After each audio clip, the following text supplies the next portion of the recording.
বন্ধুরা, হায়দ্রাবাদের বিরুদ্ধে কেকেআরের ব্যাটিং এবং বোলিং পুরোজন এক নতুন চমক। আর এই জয়ের পর কেকেআরের ভাগ্য যেন ঘুরে গেল। একদম চলুন দেখে নিই সেই 5টা দারুণ সুখবর যেগুলো কেকেআরকে আইপিএল 2025-এ আবারও চ্যাম্পিয়ন বানাতে পারে। তবে তার আগে কেকেআরের ফ্যান যদি আপনি হয়ে থাকেন, অবশ্যই ভিডিওতে লাইক করে কমেন্টে আমি কেকেআর লিখে দেবেন। প্রথম যে সুখবর সেটা হচ্ছে ভেঙ্কটেশ আয়ারের বিধ্বংসী ব্যাটিং। হায়দ্রাবাদের বিরুদ্ধে 200+ স্ট্রাইক রেটে রান করে বুঝিয়ে দিলেন তার মধ্যে কোনো চাপ নেই।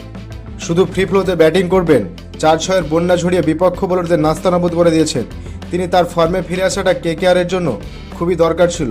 2 নম্বর সুখবর হলো রিঙ্কু সিং এর ফর্মে ফেরা।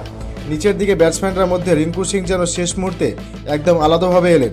আর আগের ম্যাচগুলোতে তিনি একদমই বাজে পারফরমেন্স করেছেন, অর্থাৎ কেকেআরের লাস্ট যে ফিনিশার লাইন আপ সেটা পুরোপুরি ধ্বংস হয়ে গেছিল।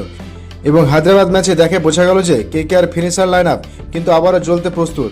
তার ব্যাটিং দেখে মনে হচ্ছিল তিনি ম্যাচ শেষ করতে এসেছেন। 2025 সালের রানে ফেরাটা কেকেআরের জন্য সুখবর। 3 নম্বর সুখবর হচ্ছে মিডল অর্ডারের দুর্দান্ত পারফরমেন্স। রঘুবংশী, রাহানে, রিঙ্কু এবং ভেঙ্কটেশ সেই জায়গাটা কেকেআরের কিছু ম্যাচে ফ্লপ হয়েছে এবং যেটা হায়দ্রাবাদ ম্যাচে কিন্তু দারুণভাবে ফলাফল দেখিয়েছে। এবং হায়দ্রাবাদ ম্যাচে যদি আপনারা লক্ষ্য করেন তাহলে দেখবেন প্রতিটা প্লেয়ার দারুণ পারফরমেন্স করেছে। রঘুবংশী কেকেআরের নতুন স্টার, এই ছেলেটা কেকেআরের জন্য অনেক বড় কিছু করতে চলেছে।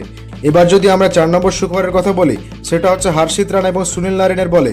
দেখা যাচ্ছে এটা তো স্বপ্নের মতো, তাদের সঠিক লাইন লেন্থ ভেরিয়েশন দেখে মনে হচ্ছে কেকেআরের বোলিং ইউনিট আবারও পুরনো ফর্মে ফিরতে চলেছে। এটা কেকেআরের জন্য এবং কেকেআর ফ্যানদের জন্য দারুণ সুখবর।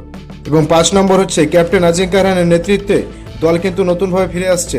তার দৃষ্টিভঙ্গি, বোলারদের সঠিক ব্যবহার আর ব্যাটিং অর্ডারে ঠিকঠাক রাখা সব মিলে অজিঙ্ক্য রাহানে যেন ধোনির মতো মগজস্ত ব্যবহার করছেন। এই 5টা দুর্দান্ত পরিবর্তন কেকেআরকে কিন্তু আবারও চ্যাম্পিয়নের রাস্তায় এগিয়ে নিয়ে যাচ্ছে। আপনি কি মনে করছেন, আইপিএল 2025-এ কি কেকেআর আবার চ্যাম্পিয়ন হতে পারবে? সেটা কমেন্ট করে অবশ্যই জানাবেন।